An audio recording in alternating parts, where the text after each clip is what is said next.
Hello, welcome back to Economics with Professor Klein at Cuesta College. So the topic of this video is consumer producer surplus and what is deadweight loss. So we're going to start with drawing our demand and supply graph, right? So price always on the vertical, quantity always on the horizontal. Then we draw demand. It is downward sloping. Law of demand tells us that price and quantity demanded are inversely related. So that's why that is the downward sloping demand. Then we have supply, upward sloping, because the law of supply tells us that as the price goes up, the quantity supplied will increase. All right. And then we know this is our equilibrium point. And a point on a graph has to be 2 points. So it's not just price, which we regularly observe when we observe economics in the real world, but it's also quantity, which we often cannot observe, right? And so again, this occurs where quantity demanded is equal to quantity supplied. All right, so what is consumer surplus? All right, so consumer surplus is the difference between the price you are willing to pay and the price you actually pay.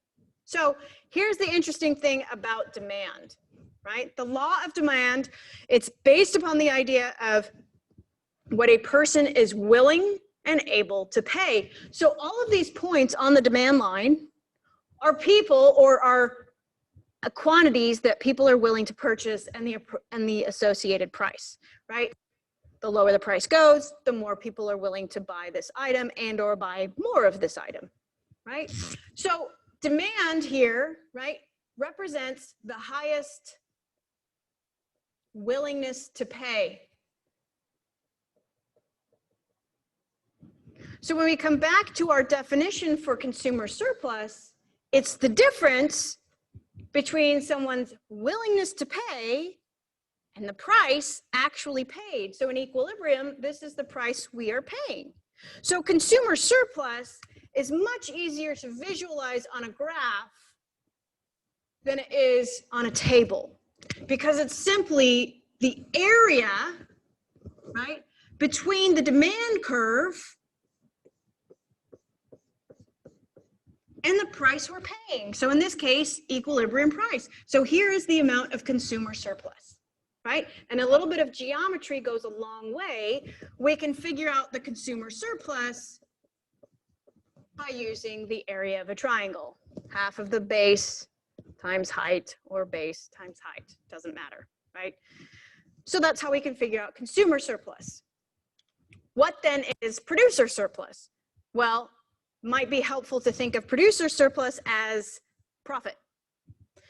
Producer surplus, the definition is the difference between the price the seller receives, guess what that's going to be, and the price they're willing to provide at, right? And so that, as you may guess if you're going ahead of me, is that is represented by the supply curve. So here is the area producer surplus, right? And so one of the things why we even bother to introduce this idea of consumer and producer surplus is not so that you think about, wow, I'm actually getting greater value than what I'm paying for this, because maybe you're not, but it's more to really think about what is deadweight loss and when does it occur?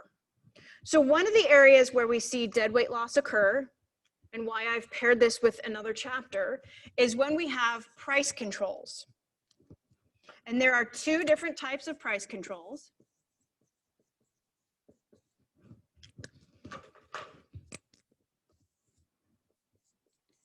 There are price ceilings and there are price floors. They may look different than what you're thinking. And if that's the case, it's because what you really need to think about is, when would a price ceiling be a price control? So a ceiling, when you come into a room, you don't notice a ceiling if it's well above you. You would notice a ceiling if you kept hitting your head as you entered into the room. So a price ceiling has its impact when it's lower than equilibrium price, right? If it's above equilibrium price and that's our ceiling, we don't even know it's there, right? Likewise with a price floor. If you walk in and the floor, you don't notice it and it's below you, that's it, how it should be. When would you notice a floor? Well, imagine if you're stepping onto an elevator and the floor is halfway up. This is not a floor that you can reach, right? So price ceilings and price floors represent, a price ceiling says that this is the maximum that you can charge for this product. The maximum is only going to matter if it's less than the price of the product is right now. A price floor sets a minimum price. A minimum price is only going to matter to the market if it's above what people are currently willing to pay for it, right? So price ceilings, we would call it binding. Price ceilings are binding when they're set below equilibrium price. And price floors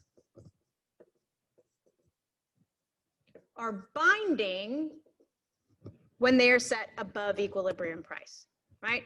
And so unfortunately, we often think of them differently because we're just listening to the words, right? But hopefully that visualization of a ceiling won't bother you if it's really high, right? A price ceiling won't bother you if it's above equilibrium, okay?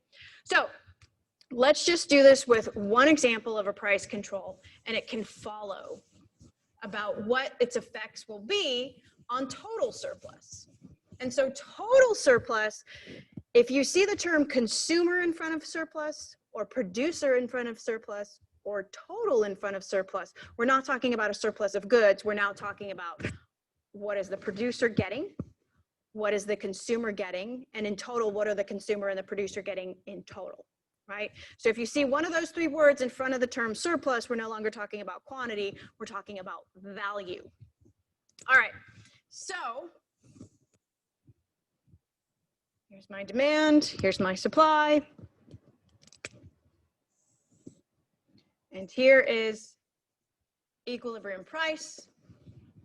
And so we're going to do a price ceiling. What's an example of a price ceiling? Rent control is one example of a price ceiling, or price gouging laws, right? Toilet paper, if they say you can't raise the price of toilet paper for whatever reason, and everybody has a run on toilet paper, you're going to find that you're going to have a shortage, right? It's not going to be as high as people need it to be. So let's put a price ceiling. And the point here is that we're going to look at what happens to consumer and producer surplus. So these price controls, they tell us a little bit, they tell us whether there's going to be a shortage or a quantity surplus in the marketplace, but it's more about its effects on consumer and producer surplus. And this is where we introduce deadweight loss.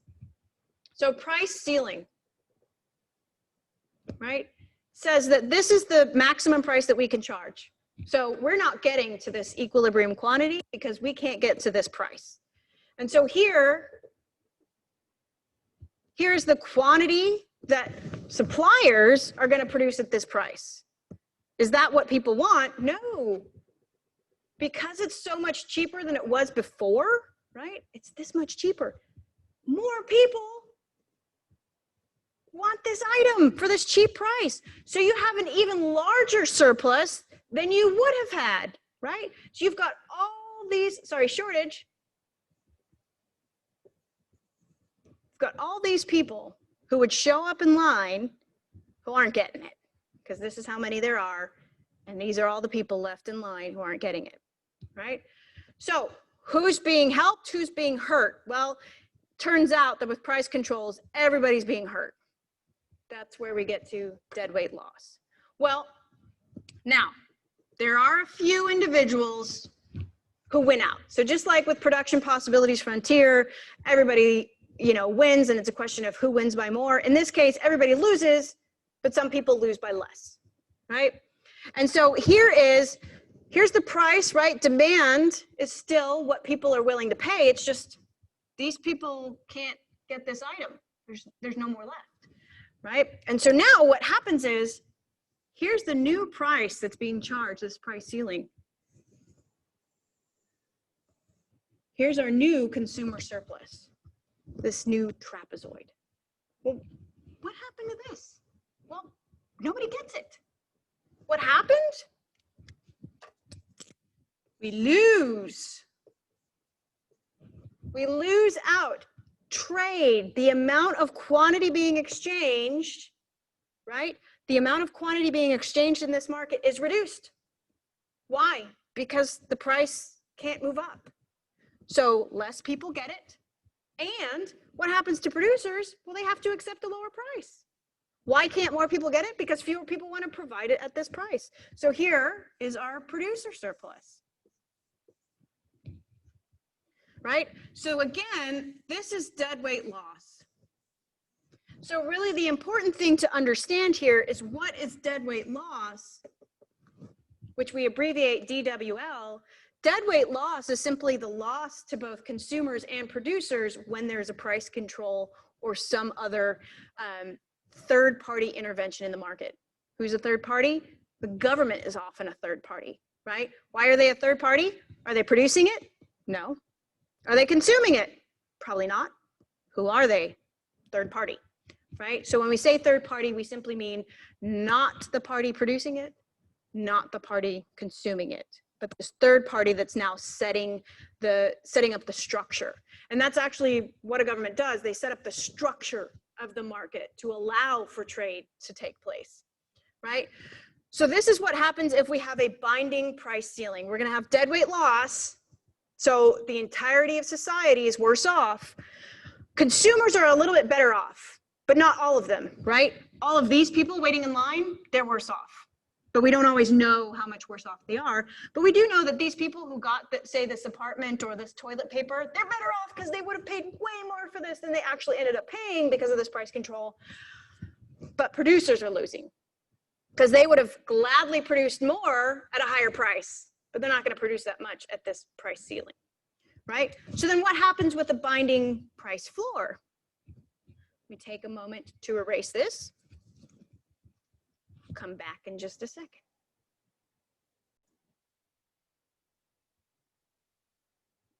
All right, a little bit of movie magic for myself. All right, so let's look now at a price floor. So if a price floor is not binding, we won't have this deadweight loss, right? So if the government came along and said, hey, I know you're charging, let's say $5 for this item, right? But you can't charge anything less than $3.50 for this item. Is anybody impacted by this decision? The answer is no. They're selling it for $5. So just because you say the price is less than, that it can't be less than $3.50 doesn't cause any deadweight loss. We're still going to exchange this at $3.50, or sorry, at $5. So when does it matter? Well, a price floor matters when we set it above the current equilibrium, right? So one example that we have of this is minimum wage. Now, a big question to think about is minimum wage binding, and I'll finish up this lecture with that. All right, so we're going to put into place a price floor, right? And so it's only binding if it's set above equilibrium. It's the only time we're going to notice the floor is if we can't get there. Think of an elevator. All right, and so here is our new price floor. Okay, now demand, downward sloping, because as the price goes up, fewer people want this item.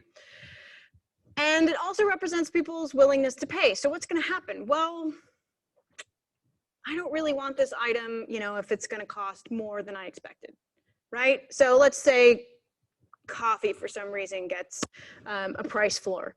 Let's say that coffee used to be $2 a cup, and the government comes in and says, you got to charge $3.50 a cup for coffee. You just have to. Well, anyone who didn't value coffee at least $3.50 is just going to say, no, thank you. So the quantity demanded is going to fall, right? Now, what's interesting is the government comes along and says you have to charge at least $3.50. People are going to go, oh, that's a great idea. I'm going to start brewing coffee to sell to people. But is anybody going to buy it? The answer is no, right? And so this, what we see anytime price is too high, is we're going to see a surplus, right?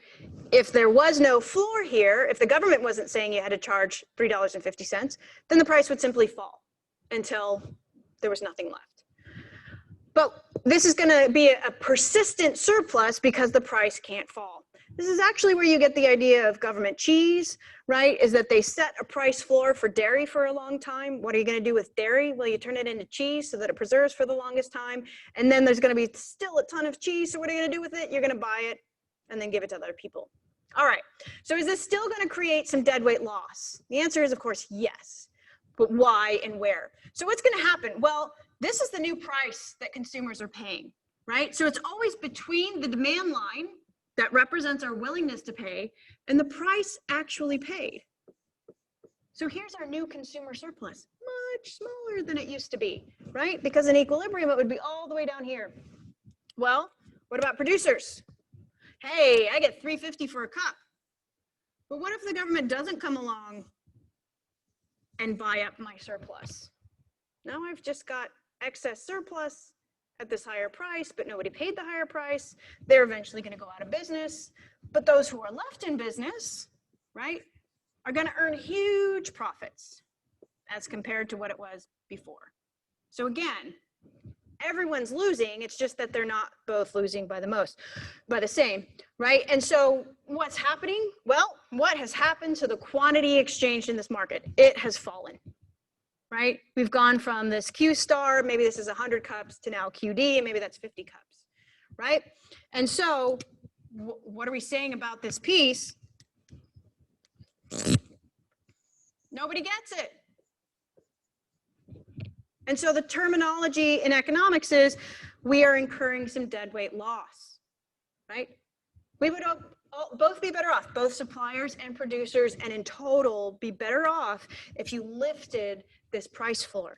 So let me come back to the question I asked you just a moment ago. Is minimum wage binding? And the answer, like much of economics, is it depends. Because does a doctor care about minimum wage? No, because there aren't very many substitutes for doctors, right? They specialize and they are needed everywhere. Will a vaccine be impeded by this? Or the vaccine makers, right? Are they going to be impeded by a minimum wage? No, because they're in such high demand that people are going to pay much more for it. So where do we see minimum wage potentially being binding? A town with a lot of unskilled labor, right? If most of your town, if say 50% of your town does not have anything beyond a high school diploma, or maybe they're high school dropouts, and you have a factory, that's where minimum wage is going to matter, right? Because there's lots of substitutes and there's lots of people who are going to want that job who aren't going to get that job. So minimum wage is not always binding. It always depends. And that's always the key with a lot of economic concepts, is that it depends. And you really have to get comfortable with, does this affect the market outcome? Does this impede us from getting to this equilibrium? And so equilibrium is kind of the economic version of nirvana, right? It's the bliss point. And here's the frustrating point. It's always changing. Why? Because what people want always changes. What we produce always changes. Everything is changing all the time. So this is what we're trying to achieve. And so overall in economics, we do not want the government telling us what the price should be, right? And that comes to a little bit of capitalism over communism. All right, hope that was helpful. If you have any questions, again, send me an email or a Canvas message, and I'll see you next time.